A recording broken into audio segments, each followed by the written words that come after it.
Rain pelted my face as security gripped my elbows, marching me across the parking lot like a criminal. Through the glass walls of the break room, I could see them all raising crystal flutes, laughing around her. Brooke, with her perfect smile and Harvard degree. Colorful balloons bobbed against the ceiling tiles, while my personal items sat pathetically in a soggy cardboard box under my arm. I caught Elton's eye, my boss of 3 years, as he lifted his glass higher in a theatrical toast. His mouth formed words I could read even through the streaked glass and pouring rain. She'll fix your mess. 3 years. 1,095 days of missed sleep, skipped meals, and solving impossible traffic flow equations while they gradually eliminated my entire support team. 3 years of creating something revolutionary that would transform urban mobility forever. We're pursuing alternative methodologies, Elton had announced 30 minutes earlier, sliding an empty box across his glass desk. Someone with, shall we say, more conventional approaches. I didn't plead, didn't scream, just nodded mechanically while something vital inside me crumpled like aluminum foil. 3 years of my life, my brilliance, my actual blood and sweat, dismissed with corporate pleasantries and passive voice constructions. The security guard, Dennis, who used to smile at me every morning, now avoided my eyes as he watched me toss my drenched box into the passenger seat of my 10-year-old hatchback. Protocol, he mumbled, almost apologetically. I sat in my car watching the celebration continue through the rain-blurred windows. They'd been grooming Brooke for months, the rising star with impressive credentials who questioned my methods during every meeting. Wouldn't a traditional framework be more sustainable? She'd ask, never having faced the real-world chaos of an actual traffic grid under stress. I turned the key, and my car sputtered to life. Conventional approaches, traditional frameworks. These were code for, we don't understand your genius, so we're replacing you with something more familiar. The highway stretched before me as my windshield wipers fought a losing battle against the downpour. I'd pour everything into that traffic system, my creativity, my intuition, my very essence. And now someone else would claim it. Wait, before I continue this story, I need to check something with you. If you're finding this tale of corporate betrayal interesting so far, show your support by hitting that like button right now. Drop a comment if you've ever felt undervalued at work, and make sure you're subscribed to catch the rest of this wild ride. Trust me, you haven't seen anything yet. My name is Zephyr, and until 40 minutes ago, I was the lead engineer for one of the most ambitious urban traffic optimization systems ever created.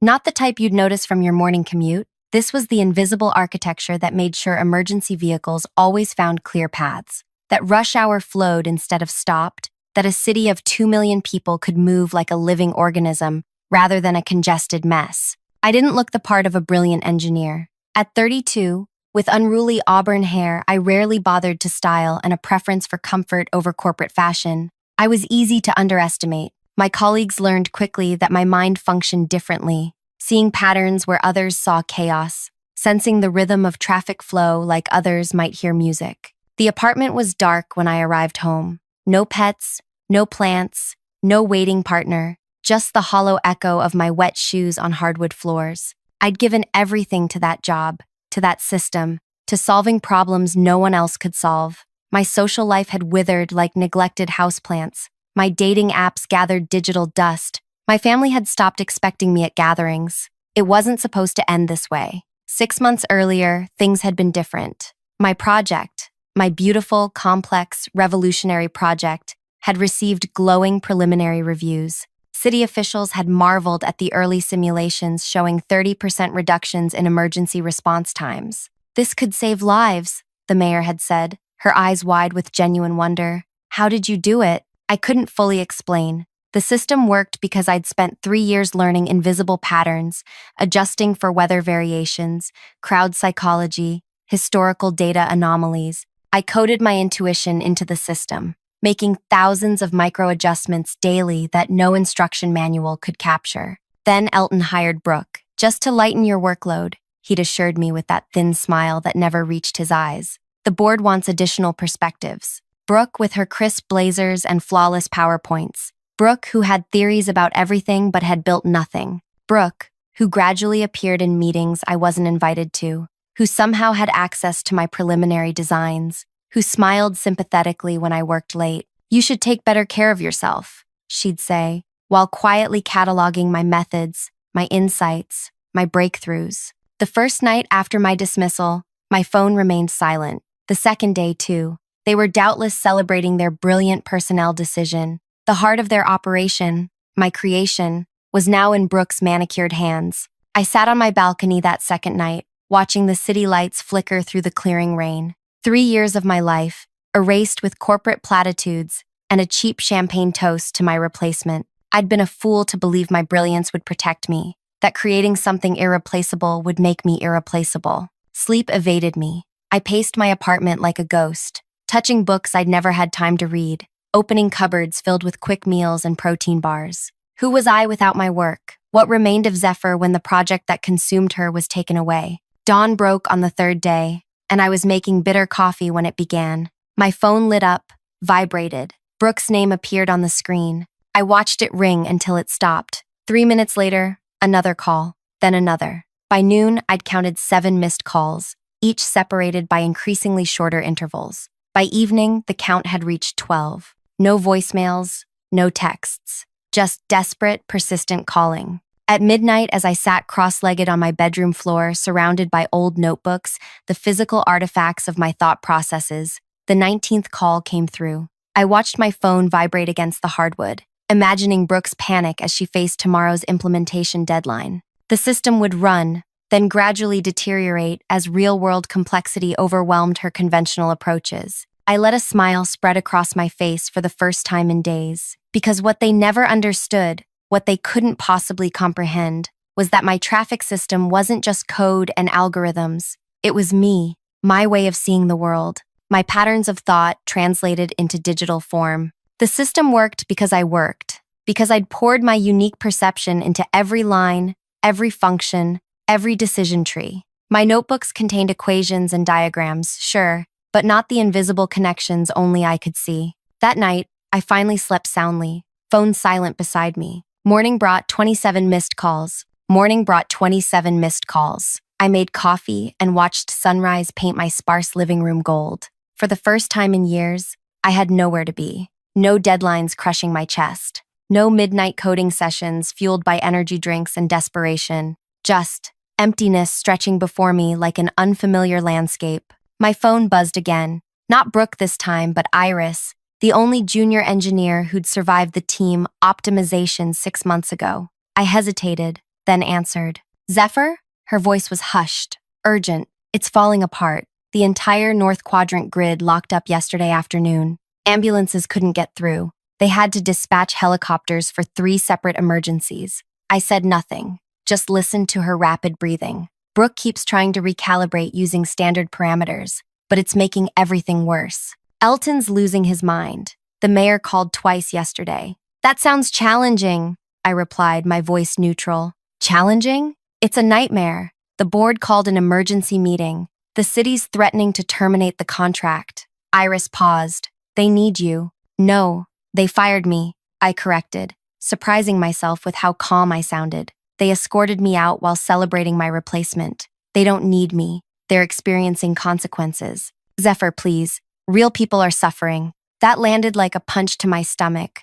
Real people. Not just Elton with his smug smile. Not just Brooke with her stolen position. Ordinary citizens trying to navigate their lives. I closed my eyes. I have to go, Iris. Wait. I ended the call, set my phone down gently, and walked to the window. The city sprawled below, my city, with its unique rhythm and flow, its complex network of human movement that I'd spent years learning to understand. People were suffering because of corporate arrogance. My doorbell rang an hour later. I knew who it would be before I opened it. Elton stood there, his usually immaculate appearance disheveled. His silver hair stuck up oddly on one side, his tie was loosened, and deep circles shadowed his eyes. Zephyr, he said, attempting an ingratiating smile that didn't match his desperate eyes. May I come in? I didn't move from the doorway. Why? We need to talk. Professionally. I don't work for you anymore. Remember the security escort? The champagne toast to my replacement? He winced. That was unfortunate timing. Was it? Or was it exactly what you intended? To humiliate me on my way out? Look, we're facing some technical challenges with the implementation. Brooke is brilliant, but she's encountering some unexpected variables in your architecture. I leaned against the doorframe. My mess, you mean? Isn't that what you called it while raising your glass? His facade cracked slightly. I never said. I read lips, Elton. A skill I developed during all those meetings where you talked over me. He straightened, switching tactics. The city is experiencing severe disruption. Emergency services are compromised. This is bigger than professional disagreements. True, I nodded. Sounds like an excellent opportunity for Brooke to demonstrate those conventional approaches you were so excited about. Zephyr, please, we're prepared to offer you a consulting contract. Triple your former salary. Just help us stabilize the system. I studied the man who'd dismissed 3 years of my life as a mess, who'd watched me be escorted out like a criminal, who'd toasted my replacement before my desk was even cold. No, just like that? Just like that. The same way you fired me. His face hardened. This isn't about your wounded pride. Lives are literally at stake. They always were. That's why I worked 60-hour weeks perfecting that system while you cut my team to improve quarterly numbers. That's why I missed my sister's wedding, optimizing emergency vehicle routing. That's why I skipped holidays and vacations and sleep. My voice remained steady. You never cared about lives when it was me sacrificing everything for them. I'll go to the board, he threatened. I'll make sure you never work in this industry again. I smiled then. Go ahead. Tell them exactly how badly you mismanaged this transition. Explain why you fired the one person who understood the system without ensuring knowledge transfer. I'm sure they'll be impressed with your leadership. Color drained from his face. What do you want? For you to leave my apartment. After Elton left, I turned my phone off and took a long, hot shower. Water washed over me as I processed what Iris had said. Real people suffering. That truth hovered like a weight. Whatever Elton and Brooke deserved, the city didn't. I spent that afternoon walking through downtown, observing firsthand what had happened to my system. Traffic lights changed in nonsensical patterns. Vehicles bunched at intersections. Horns blared continuously in a symphony of frustration. On one corner, I watched an elderly woman wait 7 full minutes for a pedestrian signal that never came. Local news vans clustered near City Hall. A reporter stood before a camera gesturing dramatically. Day 5 of what officials are now calling the grid crisis, with no resolution in sight. By evening, I'd made my decision. Not for Elton, not for the company, for the city. I called Iris. I need specifics. What exactly is happening with the system? Her relief was audible. Brooke tried implementing her standardized algorithm package. Everything ran fine in simulation, but collapsed under real conditions. She can't figure out why your code works in some sectors, but not others. Why some intersections adapt while others freeze. Because she's looking for consistent rules where there aren't any, I explained. The system doesn't follow textbook principles. It's adaptive, organic. That's what I tried telling her. She keeps saying your documentation is insufficient. I laughed bitterly. My documentation is meticulous. She just doesn't understand what she's reading. Will you help?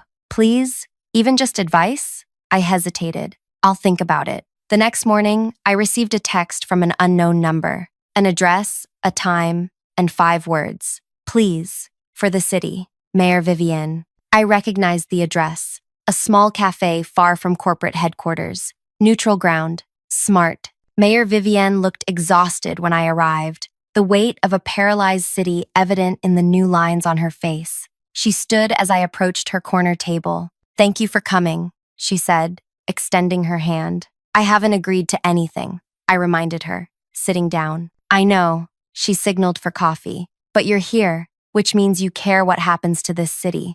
The same way you cared when you designed a system that could have transformed urban mobility forever. Could have? Your former employer is considering shutting it down completely, reverting to the old system. I felt an unexpected pang at the thought of my creation being discarded. That would be unfortunate. It would be catastrophic, she corrected. Emergency response times are up 40%. We've had 2 traffic fatalities that might have been prevented with faster ambulance arrival. Schools can't run buses on schedule. People can't get to work. The server delivered our coffee. I wrapped my hands around the warm mug, buying time. I understand you were treated poorly, the mayor continued, her voice gentle but direct. I witnessed your dedication during development. I saw the brilliance of what you built, and I was shocked to learn you'd been removed from the project. Did they tell you I was removed or did they say I left? She met my eyes. They said you'd moved on to other opportunities. I knew it was corporate language for something else. They fired me without warning, replaced me with someone who questioned my methods without understanding them, celebrated as security marched me out. She winced. I'm sorry, truly. But right now, 2 million people are suffering because the system you built, the system that worked beautifully, is failing without you. It's failing because they thought anyone could take over without understanding the underlying approach, because they valued credentials over proven results, because I know, she interrupted, and they were catastrophically wrong. But punishing them is punishing everyone else too. I stared into my coffee, conflicted. The mayor reached across the table, not quite touching my hand. Help us fix this. Not for them, for the city. I can hire you directly as a municipal consultant. Bypass the company entirely. They own the system. They licensed it to us. And right now, they're in breach of contract by providing non-functional infrastructure. We have legal grounds. For the first time in days,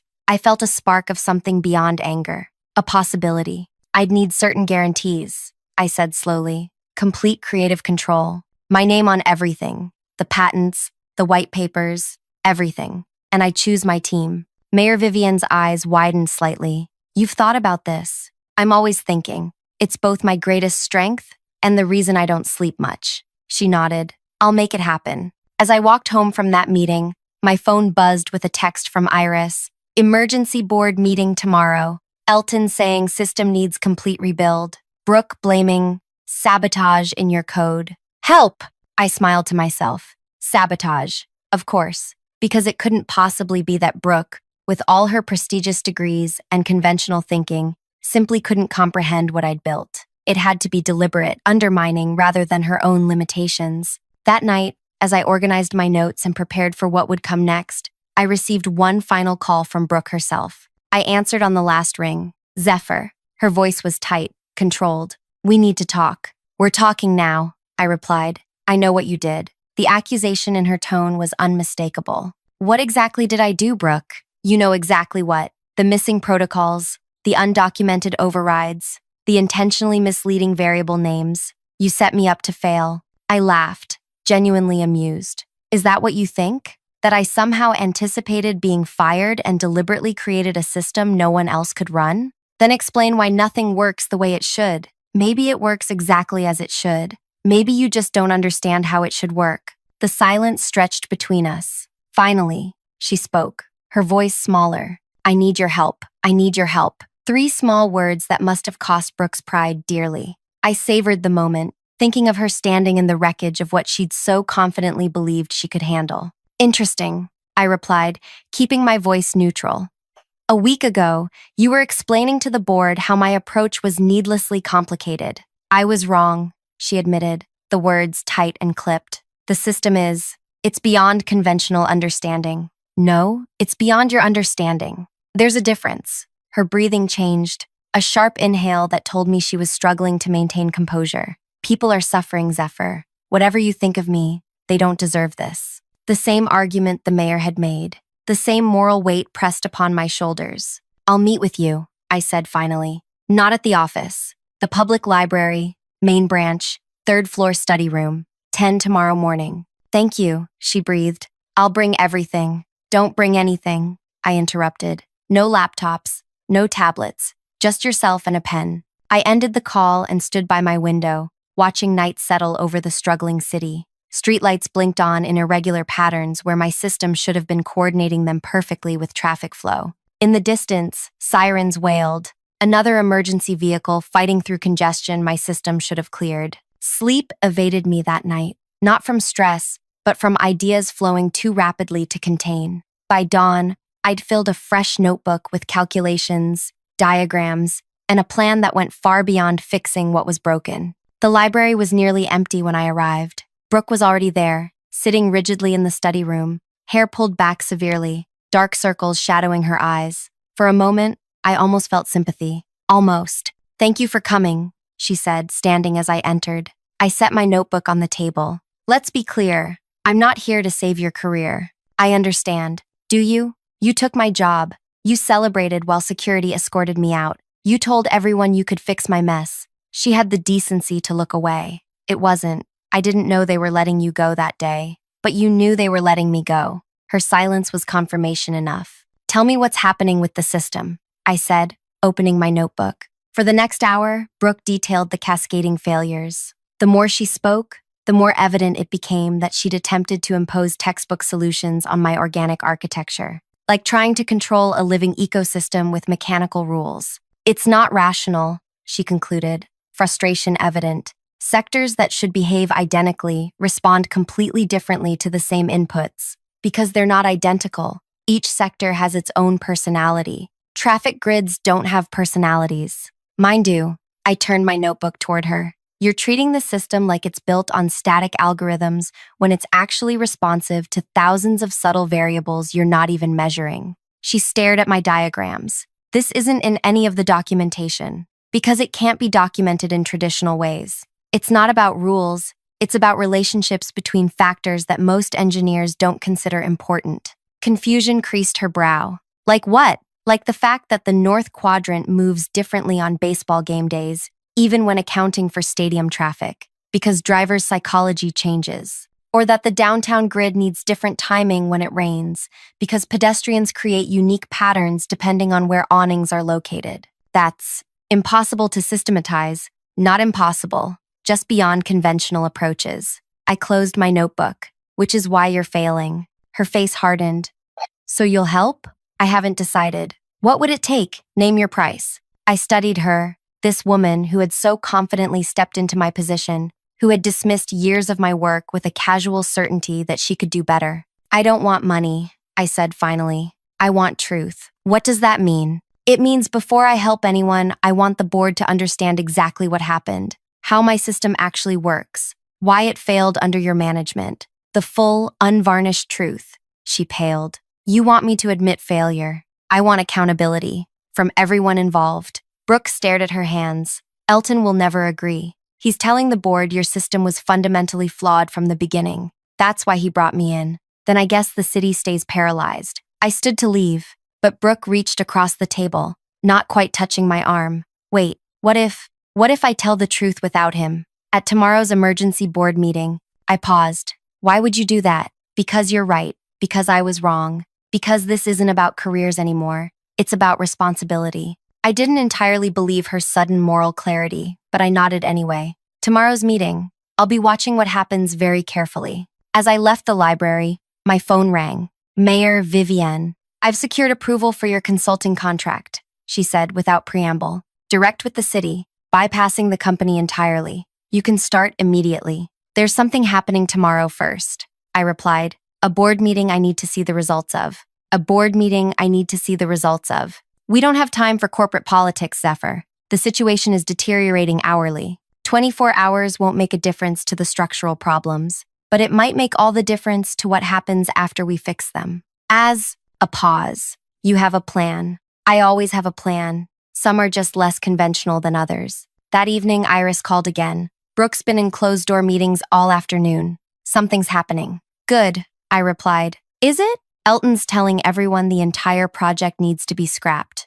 3 years of work. Gone. My work, I reminded her. And it's not going anywhere. The next morning, I dressed carefully in the one professional outfit I owned. A charcoal gray suit I'd worn to my grandmother's funeral 3 years earlier. I pulled my unruly hair into a neat bun, applied minimal makeup, and slipped on the pearl earrings my mother had given me for graduation. Today wasn't about fitting corporate aesthetics. It was about power. The board meeting was scheduled for 10 a.m. At 9:30, I walked into the company headquarters like I still belonged there. The security guard, not Dennis, looked up in surprise but said nothing as I headed for the elevator. The executive floor was hushed, tense. Through glass walls, I could see board members already gathering in the main conference room. Elton stood at the head of the table, gesturing emphatically. Brooke sat to his right, staring at her folded hands. I didn't enter. Instead, I settled into a chair in the adjacent waiting area, directly in Brooke's line of sight when she eventually looked up. Our eyes met. Something passed between us, an understanding perhaps, or a challenge. The board chairman called the meeting to order. I couldn't hear the words, but I could read the room. Elton's practiced confidence, the board members' concern, Brooke's rigid posture. 10 minutes in, Elton projected graphs showing system failures. 15 minutes in, he explicitly blamed my experimental, undocumented methodology for the collapse. 20 minutes in, Brooke stood up. I leaned forward, watching her lips as she began speaking. The board members' expressions shifted from concern to surprise to something approaching shock. Elton attempted to interrupt, but the chairman silenced him. Brooke kept speaking, occasionally glancing toward where I sat. Whatever she was saying, it wasn't the narrative Elton had prepared. At exactly 10:37 a.m., the boardroom door opened. A security guard approached me. "Miss Zephyr, the board has requested your presence." I nodded, stood, smoothed my jacket, and followed him into the lion's den. Silence fell as I entered. Every head turned toward me, some curious, some hostile, some unreadable. "Thank you for joining us," the chairman said, his tone carefully neutral. "Miss Brooke has been sharing some revelatory information about your traffic system design." I nodded but said nothing. "She suggests that the current implementation failures are not due to flaws in your original design, but rather misapplication of conventional algorithms to your, what did you call it? Adaptive architecture," Brooke supplied, not meeting Elton's glare. "Yes," the chairman continued. "She further suggests that you alone fully understand how to operate the system properly, and that your dismissal was precipitous." I turned to Elton, whose face had flushed an unhealthy shade of red. "Precipitous," I repeated, an interesting choice of words for firing the one person who understood the multi-million-dollar system you'd contracted to deliver to the city. "Now see here," Elton began, but the chairman raised a hand. "Miss Zephyr, the situation is critical. The city is threatening legal action for breach of contract. Our reputation is suffering immeasurable damage. We need solutions, not recriminations." "I agree completely," I replied calmly, "which is why I've accepted a position as direct consultant to the mayor's office, effective immediately." The room erupted in confused murmurs. The chairman banged a small gavel for order. "You've what?" Elton sputtered. "The city has exercised its contractual right to engage independent expertise when the primary contractor fails to deliver functional infrastructure," I explained. "Since you licensed my system to them but can no longer make it work, they've hired me to fix it." You can't," Elton stammered. "Actually, she can," interrupted a new voice. Mayor Vivienne stood in the doorway, flanked by her legal counsel. "As of 9 o'clock this morning, the city has formally notified your company of material breach. We're exercising our right to engage Miss Zephyr directly." The chairman's expression darkened. "This is highly irregular. So was firing the creator of a proprietary system without ensuring knowledge transfer," the mayor replied smoothly. "But here we are. My system will be fully operational within 72 hours, I added, "under my direct management, with my own team." "Your team?" Elton laughed harshly. "You don't have a team." "I will," I countered. "Starting with Iris, who I'm hiring away from you, effective today. Along with any other engineers who understand the value of adaptive thinking over conventional approaches. The revenge I'd planned, the moment I'd imagined since being marched past that champagne toast, wasn't what happened next. It wasn't watching Elton sputter ineffectively or seeing the board realize their catastrophic error. It wasn't even the mayor's perfectly timed entrance. The real revenge came 48 hours later, when my restored system silently, elegantly resumed functioning across the city. When emergency response times dropped back to record lows, when traffic flowed like water finding its natural course, when the mayor held a press conference announcing the innovative architectural approach pioneered by municipal consultant Zephyr that would become a model for cities worldwide. The sweetest moment wasn't the job offers that flooded my inbox from companies who suddenly recognized my genius. It wasn't the industry recognition or the substantial consulting fees. It was the afternoon, exactly 1 month later, when I walked past my former company's headquarters on my way to the mayor's office. Through the glass lobby, I saw moving boxes and people clearing out desks. The city contract, their primary source of revenue, had been permanently reassigned to my newly formed Municipal Innovation Division. Near the entrance, looking shell-shocked, stood Elton, watching his empire crumble. Our eyes met through the glass. I didn't smile, didn't gloat, just nodded once and continued walking. My team of brilliant, unconventional thinkers waiting for me at City Hall. Because true revenge isn't about destruction, It's about building something better from the ashes of what was taken from you. If you've made it to the end of this journey with me, you know what it feels like to be underestimated, dismissed, and then vindicated. Drop a comment sharing your own story of professional redemption. Like this video if you believe in the power of unconventional thinking. And subscribe to hear more stories of triumph over corporate toxicity. Because sometimes the best revenge isn't just success, it's changing the entire game.